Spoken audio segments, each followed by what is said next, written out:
ಇವತ್ತು ನಾನು ಬೆಳಗ್ಗೆಗೆ ತಿಂಡಿಗೆ ಬೆಣ್ಣೆ ದೋಸೆ ಮಾಡಿದ್ದೆ ಮತ್ತು ಇವತ್ತಿಂದು ವಿಡಿಯೋ ಹಾಕಿದ್ದೀನಿ ಬೆಳಗ್ಗಿದ್ದು ನನ್ನ ದಿನಚರಿ ಹೇಗಿದೆ ಅಂತ. ಹಾಯ್ ಎಲ್ಲರಿಗೂ ನಮಸ್ಕಾರ, ಹೇಗಿದ್ದೀರಿ? ಚೆನ್ನಾಗಿದ್ದೀರಾ? ನಾನು ಕೂಡ ಚೆನ್ನಾಗಿದ್ದೀನಿ, ನೀವು ಚೆನ್ನಾಗಿದ್ದೀರಾ ಅಂದ್ಕೊಂಡಿದ್ದೀನಿ. ನೋಡಿ ಇಲ್ಲಿ ಬೆಳಗಿನ ವಾತಾವರಣ ಎಷ್ಟು ಚೆನ್ನಾಗಿದೆ. ನನ್ನ ಮಗ ಎಲ್ಲ ಕಸ ಹೊಡೆದು ಬರ್ತೀನಿ ನೀನು ಕೆಲಸ ಮಾಡ್ಕೊಂಡ. ನಾನು 6 ಗಂಟೆ ಆಗಿತ್ತು, ಎಲ್ಲ ಕಸ ಎಲ್ಲ ಹೊಡೆದು ನೆಲ ಒರೆಸಿ ದೇವ್ರ ಪೂಜೆಗೆ ರೆಡಿ ಮಾಡ್ಕೊತಾ ಇದ್ದೆ. ಇವತ್ತು ಹುಣ್ಣಿಮೆ ಅಲ್ವಾ, ಹಾಗಾಗಿ ಹುಣ್ಣಿಮೆ ಪೂಜೆ ಮಾಡೋದ್ರಿಂದ ಪೂಜೆಗೆ ರೆಡಿ ಮಾಡಿಕೊಂಡು ನಾನು ಅವ್ನಿಗೆ ಹೇಳಿದೆ, ಅವ್ನು ಮಾಡ್ತೀನಿ ಹೋಗಿ ಮಮ್ಮಿ ಅಂತ ಹೇಳಿದ. ಹಾಗಾಗಿ ನಾನು ಬೇರೆ ಕೆಲಸ ಮಾಡೋಣ ಅಂತ ಬಂದೆ. ಎಲ್ಲ ಕಸ ಹೊಡೆದು ನೆಲ ಎಲ್ಲ ಒರೆಸ್ಬಿಟ್ಟು ಹಾಗೆ ಹೂವು ಹರಿಯೋಣ ಅಂತ ಬಂದೆ ಪೂಜೆಗೆ. ನೋಡಿ ಹೂವು ಹರಿಯೋದಕ್ಕೆ ಅಂತ ಹೋದರೆ ಮಂಗಣ್ಣ ಸಿಕ್ಕಾಪಟ್ಟೆ ತಿಂದುಬಿಟ್ಟಿದ್ದ. ಅಂದರೆ ಮಗ್ಗನ ಜಾಸ್ತಿ ತಿಂತವು, ಮಂಗಗಳ ಕಾಟ ಜಾಸ್ತಿ ನಮಗಿಲ್ಲಿ. ಹಾಗಾಗಿ ನೋಡಿ ಇಲ್ಲಿ ಪಪ್ಪಾಯ ಗಿಡ ಬೆಳೆದಿದೆ ಒಂದು.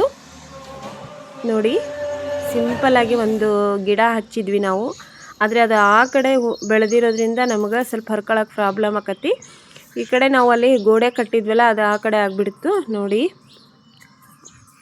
ಇಷ್ಟು ಹೂವಿನ ಗಿಡ ಹಚ್ಚಿದ್ದೀನಿ. ಬಟ್ ಇವಾಗ ಮಲ್ಲಿಗೆ ಹೂವಿನ ಭಾಳ ಬಿಡೋದಿಲ್ಲ, ಸ್ವಲ್ಪನೇ ಬಿಡುತ್ತೆ. ಮತ್ತು ಇದಕ್ಕೆ ನೋಡಿ ಕಾಗದ ಹೂವು ಅಂತ ಕರೀತಾರಲ್ವ, ಕಾಗದ ಹೂವು ಅಂತಾರೆ.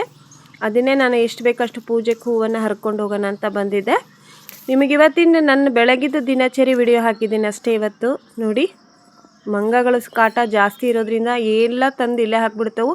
ಇದು ನಮ್ಮ ಮನೆ ಬಾಜು ಹಳ್ಳ ಇದೆ ನೋಡಿ, ಹಳ್ಳ ಇದು. ಎಲ್ಲ ಪೂಜೆ ಎಲ್ಲ ಮುಗಿಸಿ ಹಾಗೆ ಸ್ವಲ್ಪ ಹೊರಗೆ ಬಂದೆ. ನೋಡಿ ಮತ್ತೆ ಹೊರಗಿನ ವಾತಾವರಣ ಹೇಗಿದೆ ಅಂತ. ಪೂಜೆ ಆಯಿತು, ಹುಣ್ಣಿಮೆ ಪೂಜೆನೂ ಮುಗಿಸಿದೆ. ಇವತ್ತು ಹುಣ್ಣಿಮೆ ಆಗಿರೋದ್ರಿಂದ ಬೇಗ ಪೂಜೆ ಆಗಬೇಕು ಅಂತ ಎಲ್ಲ ಬೇಗ ಕೆಲಸ ಮುಗಿಸ್ಕೊಂಡು. ನೋಡಿ ಇವತ್ತು ನಾನು ಮಾಡಿರೋ ಪೂಜೆ ಹೇಗಿತ್ತು ಅಂತ ಕಮೆಂಟ್ ಬಾಕ್ಸ್ ಒಳಗೆ ಹೇಳಿ. ನಮ್ಮದು ಇವತ್ತು ಬನಶಂಕರಿ ಅಮ್ಮನವ್ರದ್ದು ವಾರನೇ ಇರುತ್ತಲ್ಲ ಹುಣ್ಣಿಮೆಗೆ, ಹಾಗಾಗಿ ನಾವು ಹುಣ್ಣಿಮೆಗೆ ಇಲ್ಲೇ ಬಾಜು ನಮ್ಮ ಮನೆ ಬಾಜುನೇ ದುರ್ಗಮ್ಮ ದೇವಿ ದೇವಸ್ಥಾನ ಇದೆ. ಹುಣ್ಣಿಮೆ ಎಲ್ಲ ಇರೋದ್ರಿಂದ ಪೂಜೆ ಬೇಗ ಆಗುತ್ತೆ ಅಲ್ಲಿ. ಹಾಗಾಗಿ ನಾನು 7 ಗಂಟೆಗೆ ಹೋಗಿ ಅಲ್ಲಿ ದೇವಸ್ಥಾನಕ್ಕೆ ಹೋಗಿ ಬಂದೆ. ಅಲ್ಲಿ ವಿಡಿಯೋ ಮಾಡೋಕ್ಕಾಗೋದಿಲ್ಲ, ಗೊತ್ತಾಗುತ್ತಲ್ವ ನಿಮಗೆ ಹಳ್ಳಿ ವಾತಾವರಣ ಇಲ್ಲಿ. ಮತ್ತು ಈ ಕಡೆ ಬಂದೆ. ನೋಡಿ ಫ್ರೆಂಡ್ಸ್, ನಮ್ಗೆ ಇದು ಒಂದು ಪ್ರಾಬ್ಲಮ್ಮು.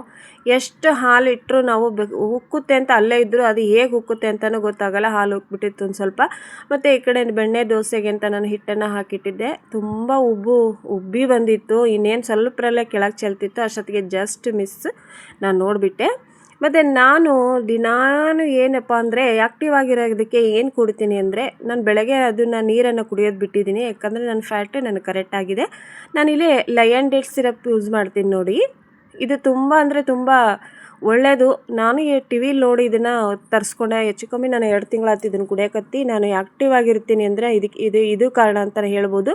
ಇದನ್ನು ನಾನು ಬಿಸಿನೀರು ತಪ್ಪಿದರೆ ಬಿಸಿ ಹಾಲಲ್ಲಿ ಹಾಕೊಂಡು ಕುಡಿತೀನಿ. ಹಾಲಿಲ್ಲಪ್ಪ ಅಂದಾಗ ನಾನು ಬಿಸಿನೀರಲ್ಲಿ ಹಾಕ್ಕೊಂಡು ಕುಡಿತೀನಿ. ಈ ಹಾಲು ಇರೋದ್ರಿಂದ ಈಗ ಸ್ವಲ್ಪನೇ ಹಾಲು ಹಾಕ್ಕೊಂಡು ಅದಕ್ಕೆ 1 ಸ್ಪೂನಷ್ಟು ಇದನ್ನು ಲಯನ್ ಡೇಟ್ ಸಿರಪ್ಪನ್ನು ಹಾಕಿ ಕುಡಿತೀನಿ ನಾನು.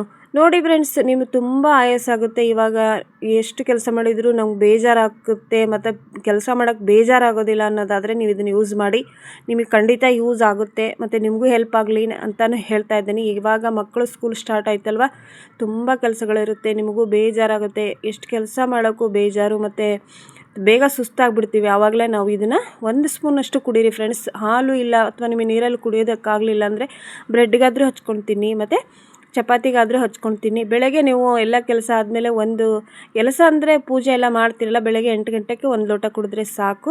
ಮತ್ತೆ ನೀವು ಕುಡಿತೀನಪ್ಪ ಅನ್ನೋದಾದರೆ ಮತ್ತೆ ರಾತ್ರಿ ಊಟ ಆದಮೇಲೆ 1 ಗ್ಲಾಸ್ ಕುಡೀರಿ.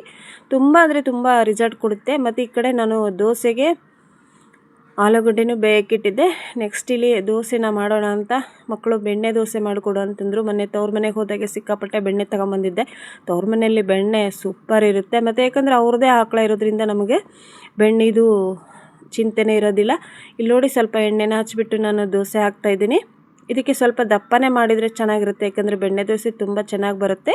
ಹಾಗಾಗಿ ಬೆಣ್ಣೆ ದೋಸೆಗೆ ನಾನು ಸ್ವಲ್ಪ ದಪ್ಪನೇ ಹಾಕ್ಬಿಡ್ತೀನಿ. ಮತ್ತು ಇದಕ್ಕೆ ಸ್ವಲ್ಪ ಸುತ್ತಲೂ ಎಣ್ಣೆ ಹಾಕ್ಬಿಟ್ಟು ಆಮೇಲೆ ನೀವು ಬೆಣ್ಣೆನ ಹಚ್ಚಿ ಸಖತ್ತಾಗಿ ದೋಸೆ ಬರ್ತಾವೆ.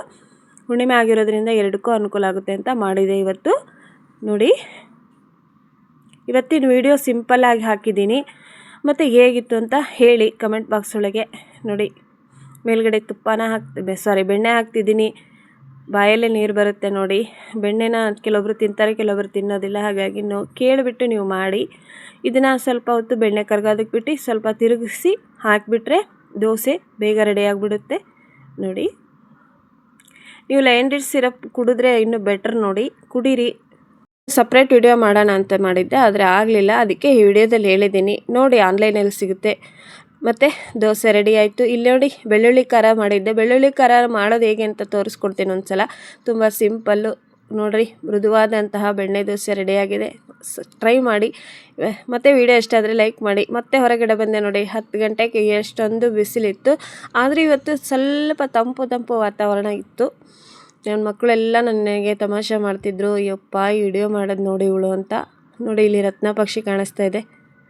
ವಿಡಿಯೋ ಇಷ್ಟ ಆಯಿತು ಅಂತ ಅನ್ಕೊತೀನಿ, ಮತ್ತು ಲೈಕ್ ಮಾಡ್ತೀರಾ ಅಂತಲೂ ಅನ್ಕೋತೀನಿ. ನೋಡಿ ನಮ್ಮ ಹೂವಿನ ಗಿಡ ನಾನು ಒಂದು ತೋರಿಸೋಣ ಅಂತ ಇಲ್ಲಿ ದಾಸವಾಳ ಗಿಡನ ಹಚ್ಚಿದ್ದಲ್ಲ ನಾನು. ದಾಸವಾಳದ ಗಿಡದ ಬದಲು ಸಣ್ಣದೊಂದು ಕಾಗದಂಟು ಹಚ್ಚಿದ್ದೆ ನಾನು. ಸಿಕ್ಕಾಪಟ್ಟೆ ಬೆಳೀತು ಫ್ರೆಂಡ್ಸ್ ಅದು. ನೋಡಿ ಸಿಕ್ಕಾಪಟ್ಟೆ ಎಲ್ಲರೂ ಹೆಚ್ಚು ಕಮ್ಮಿ ಇಲ್ಲಿ ರೋಡಲ್ಲಿ ಹೋಗೋರೆಲ್ಲ ಹೂ ಹರ್ಕೊಂಡು ಹೋಗ್ತಾರೆ ಇದನ್ನು ಪೂಜೆಗೆ ಅಂಥೇಳಿ. ಖುಷಿ ಆಗುತ್ತೆ. ಮತ್ತು ಪೂಜೆಗೆ ಹರ್ಕೊಂಡು ಹೋಗ್ತೀವಿ ಅಂದರೆ ನಾವು ಬೇಡ ಅನ್ನೋದಕ್ಕೆ ಬರೋದಿಲ್ಲ. ಆಮೇಲೆ ಈ ಕಡೆ ಮಲ್ಲಿಗೆ ಗಿಡನ ಹಚ್ಚಿದ್ದೀನಿ. ನೆಕ್ಸ್ಟ್ ಬಂದು ಎಕ್ಕಿ ಗಿಡ ಇದೆ ನೋಡಿ, ಎಕ್ಕಿ ಗಿಡನೂ ಇದೆ. ಎಕ್ಕಿ ಹೂವು ಸಿಕ್ಕಾಪಟ್ಟೆ ಬಿಟ್ಟಿತ್ತು. ನಮ್ಮ ಗಣೇಶನಿಗೆ ಎಕ್ಕಿ ಹೂವು ತುಂಬ ಇಷ್ಟ ಅಲ್ವಾ, ಹಾಗಾಗಿ ಎಕ್ಕಿ ಗಿಡನ ಹಚ್ಚಿದ್ದೆ. ಇದು ಕಣಗ್ಲ ಅಂತ ಕರೀತಾರೆ, ಕಣಗ್ಲು ಅಂತ ಕರೀತಾರೆ, ಗೊತ್ತಿರ್ಬೋದಲ್ವ ನಿಮಗೆ. ನೋಡಿ ಕಣಗ್ಲು ಹೂವು ಸಿಕ್ಕಾಪಟ್ಟೆ ಬಿಟ್ಟಿದೆ. ರೋಡ್ ಬಾಜು ಇರೋದ್ರಿಂದ ಸಿಕ್ಕಾಪಟ್ಟೆ ಹರ್ಕೊಂಡು ಹೋಗ್ತಾರೆ ಜನ ನೋಡಿ. ಓಕೆ ಫ್ರೆಂಡ್ಸ್, ಇವತ್ತಿನ ವಿಡಿಯೋ ಇಷ್ಟ ಆಗಿದೆ ಅಂತ ಅನ್ಕೋತೀನಿ. ದಯವಿಟ್ಟು ವಿಡಿಯೋದಲ್ಲಿ ಏನಾದರೂ ತಪ್ಪಿದ್ರೆ ಕ್ಷಮಿಸ್ರಿ. ಎಲ್ಲ ಒಂದೊಂದು ಥರ ವಿಡಿಯೋ ಹಾಕ್ತೀನಿ, ಯಾಕಂದರೆ ಒಂದೇ ಥರ ವಿಡಿಯೋ ಹಾಕಿದರೆ ನಿಮಗೂ ಬೇಜಾರಾಗುತ್ತೆ ಅಂತ.